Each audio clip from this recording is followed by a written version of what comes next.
Hello বন্ধুরা, তো আমি যে প্রথম ভিডিওটা দিয়েছিলাম, আমি গোয়া যে আমরা যাব, গোয়ার মানে যাওয়ার জন্য সব রেডি করেছিলাম। তারপরে দেখো আমরা যেদিন বের হলাম গোয়া যাওয়ার জন্য, ব্যাগটা গুছিয়ে নেক্সট ডে আমরা বেরিয়ে পড়লাম। দেখো সব ব্যাগটা গুছিয়ে নিয়েছি। এই যে আমার মেয়ে রেডি হয়ে আছে দাঁড়িয়ে, আমি রেডি আছি। শিলিগুড়িতে তো অল্প অল্প ঠান্ডা ছিল তখন, তো আমরা তো ডিসেম্বরে গেছিলাম। তো ডিসেম্বরে ঠান্ডাই ছিল, প্রায় মোটামুটি ঠান্ডাই ছিল, ঠিকঠাকই ছিল। রাতের দিকে তো ভালোই ঠান্ডা ছিল, দিনের বেলা মোটামুটি ঠান্ডা ছিল, তো হালকা করেই পরেছিলাম, বেশি সোয়েটার পরিনি আমি। তো বের হচ্ছি আমরা, বের হয়ে এখানে দোকান থেকে কিছু জিনিসপত্র নিয়ে নিলাম, নিয়ে তারপর এখান থেকে যে গাড়িতে উঠে পড়লাম। গাড়িতে উঠে আমরা রওনা দিলাম এয়ারপোর্টের জন্য। তো এয়ারপোর্টটা তো অনেকটা দূর, আমাদের বাগডোগরা এয়ারপোর্ট আমাদের বাড়ি থেকে প্রচুর দূর। তো যার জন্য আমরা তাড়াতাড়ি বেরিয়েছিলাম, 2-3 ঘন্টা আগেই 2 ঘন্টা আগে বেরিয়েছিলাম। 2 ঘন্টা আগে বেরিয়েছিলাম, যেতেই তো 1 ঘন্টার মতো লেগে গেছে, হ্যাঁ 1 ঘন্টার মতো লেগে যায় যেতেই। তারপরে এখানে দেখো ওই যে বোর্ডিং পাসটা সেই যে সব চেক ফেক করছে, এখানে ডকুমেন্টস চেক টেক করে আমরা এখান থেকে চেক করে তার ভিতরে ঢুকে পড়লাম। প্রচুর ভিড় ছিল, বাপরে বাপ, এত ভিড় ছিল না ওই দিনকার, দেখো না মানে ভর্তি। আর এত টাইম লেগে গেছে ওখানে লাগেজগুলো সব কিছু চেকিং করতে, সব কিছুতে এত সময় লেগে গেছে না, প্রচুর সময় লেগেছে। ভালোই হয়েছে আমরা তাড়াতাড়ি আসছি, নাহলে প্রবলেম হয়ে যেত। তো সব কিছু চেকিং টেকিং করে একদম বিরক্ত লেগে গেছে, এত সময় লেগে গেছে না, এখান থেকে ওখানে দৌড়ো, ওখান থেকে ওখানে দৌড়ো, এই করে করে তারপর সব কিছু করে তারপর সব কমপ্লিট হলো। তারপরে এই দেখো আমরা এই যে আমাদের ফ্লাইট চলে এসছে।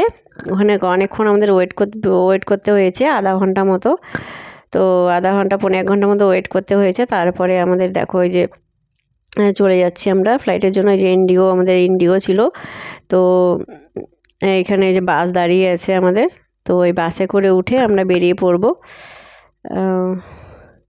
দেখো ওই যে যাচ্ছি, একটা এক্সাইটেড লাগে, মানে কি এত এক্সাইটেড ছিলাম যাওয়ার, মানে কি বলবো, মানে আমার স্বপ্ন ছিল গোয়া যাওয়া। তা মানে এত আমার অনেক বছর ধরে গোয়া যাওয়ার প্ল্যান হয়েছিল, সেই করোনা যখন হয়েছিল তার আগের থেকে প্ল্যান হচ্ছিল, কিন্তু কিছুতেই যাওয়া হচ্ছিল না।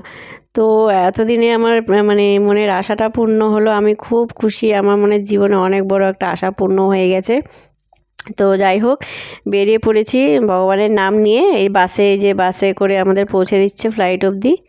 তো যাচ্ছি আমরা, না আমাদের এয়ার এশিয়া ছিল, ইন্ডিগো ছিল না, সরি, আমাদের এয়ার এশিয়া ছিল, এয়ার ইন্ডিয়া ছিল, এয়ার ইন্ডিয়া ছিল আমাদের। তো আমাদের এয়ার ইন্ডিয়াই ছিল প্রথম থেকে সম্পূর্ণটাই।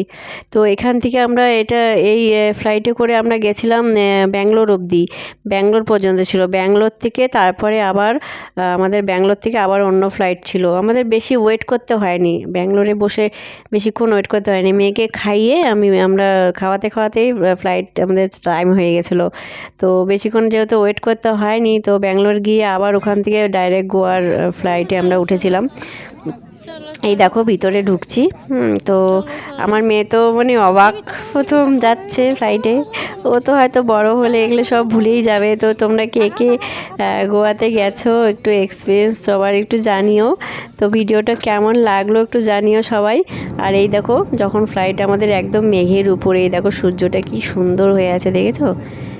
তো একদম মানে ফ্লাইটটা তখন একদম উপরে, মেঘের উপরে, মনেই হচ্ছে না চলছে, যে মনে হচ্ছে দাঁড়িয়ে আছে। না কি সুন্দর লাগে। ওকে, নেক্সট ভিডিও দিব আবার।